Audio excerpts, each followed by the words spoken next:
In an interview last week po, Vice President Sara Duterte said that without the list of the pro-China officials nga po, even President Marcos could be implicated din as a suspect nga po, saying kahit ang presidente natin kasali sa suspect doon kasi walang pangalan, walang listahan ng pangalan. Your reaction po? Ako natawa. Di ko alam kung natatawa kayo. For me, nakakatawa kasi yung kanyang mga sinasabi.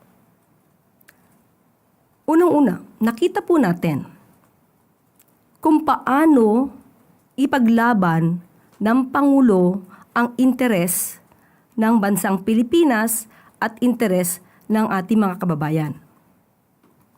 Marami na ang humanga at ipinakita na sang-ayon sila kung ano ang stance ng Pangulo patungkol sa ating soberanya. Kung paano natin ipaglalaban o proteksyonan, especially ang ating karapatan sa West Philippine Sea.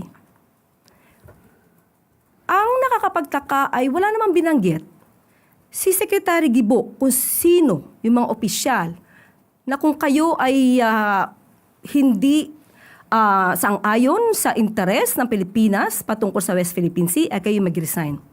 Hindi natin alam bakit silang dalawa lamang na magkapatid ang umalma.